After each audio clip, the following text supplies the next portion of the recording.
Avant les événements de Game of Thrones et de la série de livres, Westeros avait une histoire longue et complexe, avec des guerres, des trahisons et de la magie. Allons. C'est l'heure de l'histoire, mon poulet au miel. On ouvre les petits volets. Cœur vaillant, œil sur la balle, on ne peut pas perdre.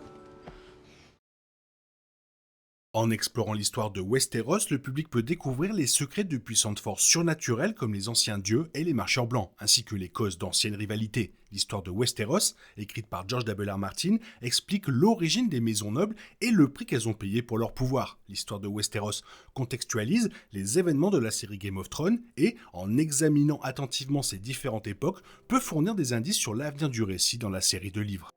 À l'âge de l'Aube, Westeros était à l'origine habité par les enfants de la forêt, les géants et d'autres créatures magiques. Les premiers hommes, premiers habitants humains de Westeros, traversèrent Westeros par le bras de Dorne, un pont terrestre qui reliait autrefois le sud-est de Westeros au sud-ouest d'Essos. Les enfants ne parvinrent pas à repousser l'invasion des premiers hommes et des colonies humaines s'établirent dans tout Westeros. Les premiers hommes et les enfants de la forêt établirent une coexistence pacifique avec le pacte. Sur l'île aux Faces, les enfants de la forêt seront des alliés importants dans la guerre à venir contre les marcheurs blancs, comme on le voit dans la série, lorsqu'ils aident Brandon Stark. Toutefois, certains fans de l'histoire théorisent que les enfants de la forêt veulent reprendre Westeros à l'humanité et profiteront de l'affaiblissement de l'humanité après une guerre contre les marcheurs blancs. Le pacte de l'île aux Faces pourrait également indiquer qu'au lieu d'une guerre violente, l'humanité devra proposer un contrat de coexistence avec des êtres magiques, comme ils l'ont fait avec les enfants de la forêt. Si les humains acceptent un autre pacte avec les créatures magiques, cela combinera les messages pacifistes et écologiques présents dans les écrits de Martin. Durant l'âge des héros, les premiers hommes et les enfants de la forêt vécurent en paix pendant des millénaires, jusqu'au début de la longue nuit, en 8000 avant la conquête, l'hiver le plus long jamais connu à Westeros. Les marchands blancs envahirent le pays depuis l'extrême nord, massacrant tout sur leur passage et levant des armées de morts-vivants. Les premiers hommes s'unirent aux enfants de la forêt pour repousser les marchands blancs vers le nord et bâtir le mur. Le dernier héros, aussi connu sous le nom d'Azor Ahai, menait le combat contre les marchands blancs. Les maisons nobles de Westeros, descendants des premiers hommes comme la maison Stark, possèdent une puissante magie liée aux anciens dieux. Brandon Stark et Brian Rivers, la corneille à trois yeux, sont des vers-voyants descendants des premiers hommes. Les personnages dont les ancêtres remontent aux premiers hommes auront accès à une puissante magie lors de l'attaque des marchands blancs, mais ce pouvoir a un prix élevé. Les livres montrent que le cannibalisme et les sacrifices humains sont impliqués dans l'exploitation de ces pouvoirs. Martin utilisera la menace des marchands blancs pour tester jusqu'où ces personnages sont prêts à aller dans leur quête de pouvoir.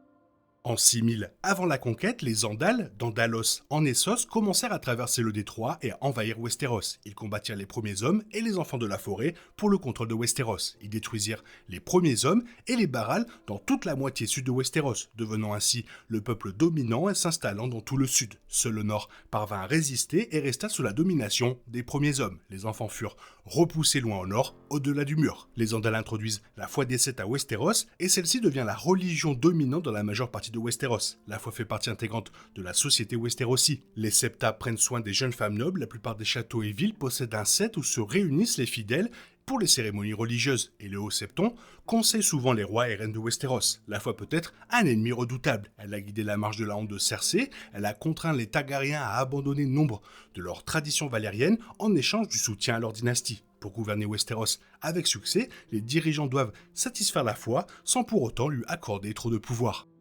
Durant la période des Sept Couronnes, les Andals fondèrent 6 royaumes dans le sud. En 700 avant la conquête, la maison Stark prend le contrôle du nord après avoir vaincu la maison Bolton. La princesse Nymeria des Rhoynar embarqua pour Westeros avec 10 000 navires et installa les derniers Rhoynar à Dorne. La princesse Nymeria épousa Lord Mors Martell et Dorne adopta de nombreuses coutumes culturelles des Rhoynar. Les Rhoynar furent la dernière migration humaine vers Westeros. Arryn Chenu commença la construction d'Harrenhal à cette époque. Arryn était un tyran effroyable qui terrorisait le peuple du Conflant. Des milliers de personnes périrent lors de la construction d'Harrenhal et d'innombrables Barals furent abattus pour construire le château. Incarnation de la relation entre pouvoir et cruauté, Harrenhal serait hanté par les esprits des victimes d'Arryn et des anciens dieux, irrités par la destruction de leur Baral. Arya Stark est témoin d'atrocités commises contre les petites gens d'Harrenhal dans Game of Thrones, et Daemon Targaryen vit des rêves déments dans House of the Dragon. Harrenhal est un épicentre de la magie dans les Sept Couronnes. Sa proximité avec l'île aux Faces, où le pacte fut conclu,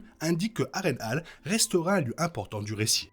Les ancêtres de Daenerys Targaryen, Aegon Targaryen et ses sœurs Visenya et Rhaenys arrivent sur Westeros en l'an 2 avant la conquête. Aegon le Conquérant utilise 3 dragons pour prendre rapidement le contrôle de 6 des 7 couronnes. Aegon confie accalmie à son frère bâtard Horys Baratheon, créant ainsi la maison Baratheon, et fait de Port-Réal la capitale de son nouvel empire. Pour protéger l'honneur des dragons, le roi Torrhen Stark capitule devant Aegon. De nombreux fans pensent que l'invasion de Westeros par Daenerys se déroule de manière similaire aux événements de la conquête d'Aegon. Lors de cette conquête, d'innombrables personnes furent brûlées vives par des dragons. Dans le champ de feu, lorsque les Lannister et les jardiniers tentèrent d'affronter l'armée Targaryen, 4000 soldats périrent lorsque le feu des dragons embrassa les champs arides au sud de la Nera. Dans les livres, Daenerys sera profondément tiraillée entre le lâcher de ses dragons sur Westeros, à l'image de son combat dans la série Game of Thrones. Les grands changements que Daenerys souhaite opérer à Westeros nécessitent la puissance de ses dragons. Daenerys doit décider si le nouveau monde qu'elle souhaite construire vaut la destruction que ses dragons vont causer.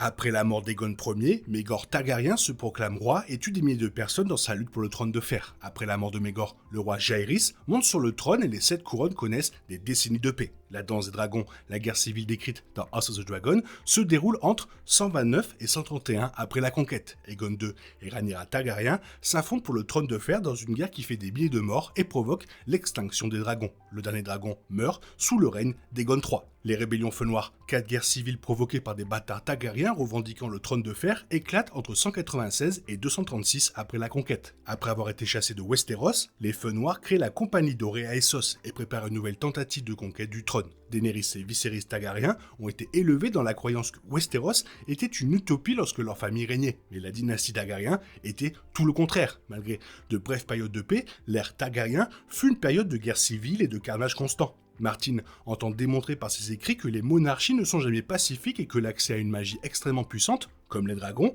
a un effet corrupteur sur les dirigeants.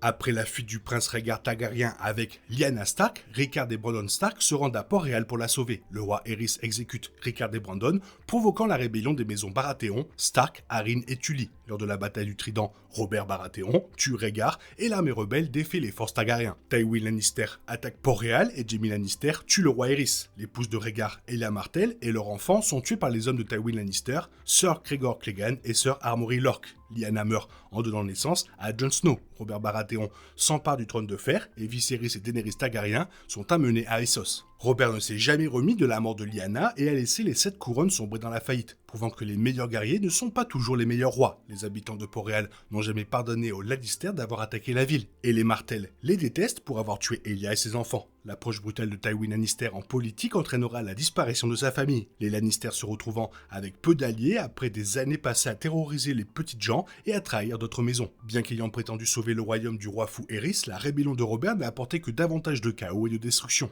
L'histoire de Westeros est sanglante et cruelle, de nombreuses familles nobles ayant acquis leur pouvoir grâce à l'oppression violente des petites gens. George W.R. Martin subvertit également le trope fantastique du souverain magique en montrant comment les dragons des Targaryens n'ont souvent pas sauvé le royaume, mais ont plutôt contribué à la destruction de Westeros. Les fans de la série de livres et de la série se demandent si un avenir pacifique est même possible pour Westeros. Si Daenerys abandonne ses dragons, elle perd son principal outil pour renverser les systèmes oppressifs. Les Stark n'étaient que les dirigeants du Nord, mais ils ont peut-être acquis leur pouvoir grâce à un sombre pacte avec les anciens dieux. En créant cette histoire complexe et des ancêtres moralement obscurs pour ses personnages, Martin crée des personnages torturés par un trouble intérieur, dépeignant le cœur humain en conflit avec lui-même. En montrant les conséquences réalistes de la guerre et en créant une histoire où une guerre en entraîne une autre, Martin illustre un message important. Les guerres n'apportent jamais la paix, mais seulement davantage de destruction.